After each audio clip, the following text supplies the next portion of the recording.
नमस्कार दोस्तों, आपका हमारे चैनल ज्योति ज्ञान में स्वागत है। वैशाख महीने में बांदरी की कहानी सुननी चाहिए। कहानी एक राजा था जिको वैशाख महीना में खूब खूबिया उठकर रोजीना गंगा जी नहान जातो। राजा को हुक्म थो कि मेरे से पहले कोई गंगा जी नहीं नहावे। एक बांदरी रोजीना राजा से भी पहले नहा लेती। राजा नहान जातो, जद जल हाल तो देखकर राजा ने शक होयो कि मेरे से पहले कोई नहावे है। सो राजा पहरो बिठा दियो। गंगा जी के किनारे एक गाछ थो जी पर एक बांदरी बैठी रहती और राजा का नहाने से पहले ही नहाकर पाछी गाछ पर बैठ जाती। ई तरिया नहाता नहाता वैशाख पूरो हो गयो। एक दिन बांदरी ने सिपाही देख लिया और पकड़कर राजा के पास ले गया और बोलिया कि यह बांदरी आपसे पहले नहाती है। राजा को प्रणीय थी कि अगर कोई लुगाई मेरे से पहले नहाती होगी तो उनका सागर ब्याह कर लूंगा। इसलिए राजा बांदरी से ब्याह कर लियो। वैशाख नहान का पुण्य से बांदरी का गर्भ रह गयो। पूरा महीना हो गयो। जब बांदरी राजा ने पूछो कि बच्चों हो के समय मैंने के कारणों चाहिए। जद राजा महल से टाली बंधवा दी और क्योंकि तेरे दर्द चालने लग जा तब या टाली बजा दीजियो, जद मैं आकर बंदोबस्त कर दूंगो।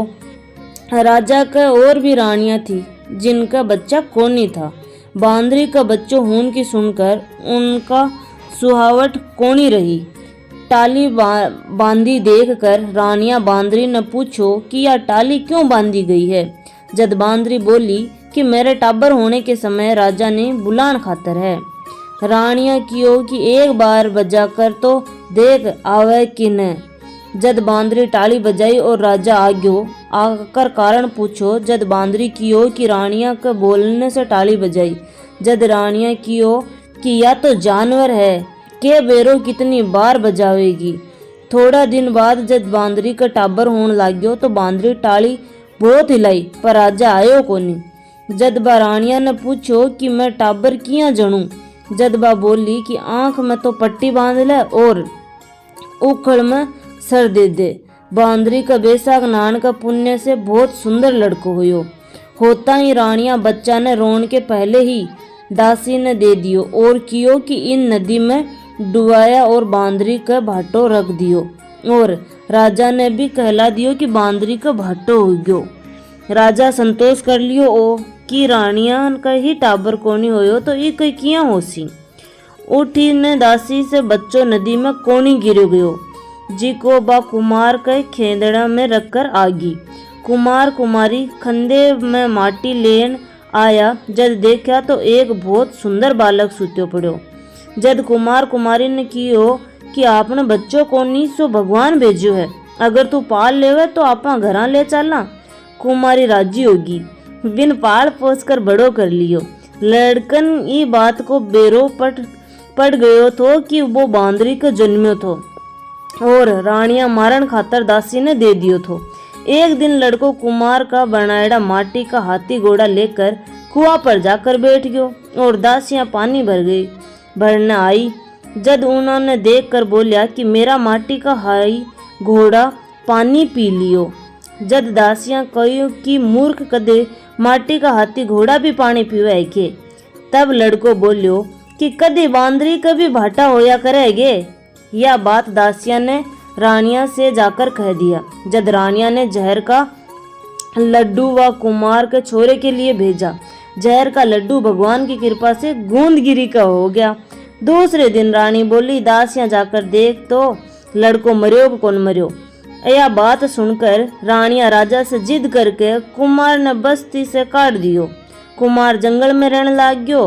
पीछे गणगौर के दिन वो लड़को करुआ और गोली लेकर घड़ा में पानी भरकर बैठ गयो। जब राजा की ओर साहूकारों की छोरियां गणगौर की माटी लेन आई जी की पहले बगीचा में खेलन झूलन लागगी। खेलता खेलता उन्होंने प्यास लागी। जी को भी लड़का का मन ने पानी मांगन आई। लड़को कियो कि मेरे कन्ने गोली है जी को खाती जाओ और मेरे बारे के फिरती जाओ। जद पानी पियाऊंगो। यह सुनकर पहले तो कई छोरियां राजी को नहीं हुई थी, पर प्यास का कारण बाद में होगी। पीछे लड़को अपने सामने आगी जलाकर बैठ गयो। लड़कियां ने गोली खिला तो गयो, पानी पिला तो गयो और आपका चारों तरफ फिर तो गयो। सब छोरियों के गर्भ रह गयो। पीछे उनका माँ बाप छोरियों का सावा निकला न लाग गया तो पंडित बोलो, किन ब्याहो थे, हो जानो चाहिए थो। बाद में उनके माँ बाप ने छोरियां के गर्भ रहने को बेरो पड़ो, तो भी उनसे पूछा कि यो सब क्यों हो गयो। छोरिया ने लड़के की सारी बात बता दी। यह सुनकर सब कोई कुमार के गया और कियो कि थारो लड़कों ने इन सब छोरियों फेरा ले लिया और सो इन्होंने तू राख। जद कुमार बोलियो कि इतनी लड़कियों को मैं क्या पाल पोषण करस्यूं। तब उनका माँ बाप बहुत धन का साथ लड़कियां ने कुमार का घर विदा कर दी। कुमार का बहुएं आगी। थोड़ा दिन बाद पोता हो गया। एक दिन लड़को कुमार ने बोलियो कि आपका इतनी बहुआ इतना पोता हो गया, सो आपा सारी नगरी ने जिमावांगा।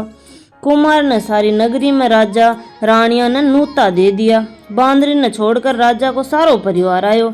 जब लड़को राजा से बांदरी ने भी बुलान को हुक्म ले लियो। रथ पालकी सजाकर बांदरी ने लाया न खातर अपना आदमी भेज दिया। बांदरी आई। जद बिन सोना की चौकी पर गिद्दी बिछाकर सभा में बिठा दियो। लड़कों ने अपनी बहुओं को बता दियो तो कि बांदरी मेरे जन्म की माता है।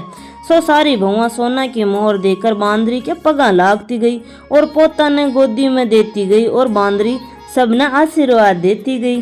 राजा के समझ में कोनी आई कि यो लड़को बांदरी की इतनी खातिरदारी क्यों कर रही है, पर रानिया समझ गई कि यो बांदरी को लड़को है। सब राजा ने कियो कि मारो तो अपमान हो गयो, मैं पाछा जावा हाँ। राजा जब लड़का ने पूछो कि बांदरी की इतनी खातिरदारी क्यों कर रहे हो, तो वो कहा क्योंकि यह मेरी जन्म की माता है। और राजा को पिछली सारी बात बता दियो। जी की दासी व लड़का ने नदी में गेरने खातर लेनी थी, वह भी बेटी ही थी। वह दासी राजा ने सारी बात बता दी। पीछे राजा सगली रानिया ने तो दुहाग दे दियो और बांदरी सगली बहुआ पोता और लड़का ने गाजा बाजा से घर ले गयो। सगला ने अलग अलग महल चिना दियो और लड़का राजा राज करने लाग गयो। पीछे राजा कुमार ने कियो कि थे दोनों मेरे साथ चलो, पर कुमार राजी को नहीं होया। जब राजा कुमार ने बहुत सारो धन दियो, सारी दुनिया कहने लागी कि वैशाख नहायो को इतनो फल है तो सबसे नहानो चाहिए। बांदरी वैशाख नहाई तो राजा को राज पाई। एक बेटो 108 बहुएं और 7800 पोता पाई। हे भगवान, जिया बांदरी ने सुख संपत्ति दी, जिया ही सब ने दीजो। कर्ण कहत सुनत हुंकारा भरता ने सबकी इच्छा पूरी कीजियो। धन्यवाद दोस्तों, आशा करती हूँ आपको ये जानकारी पसंद आई होगी। ऐसी ही जानकारी प्राप्त करने के लिए आप हमारे चैनल को लाइक शेयर एंड सब्सक्राइब करें। धन्यवाद।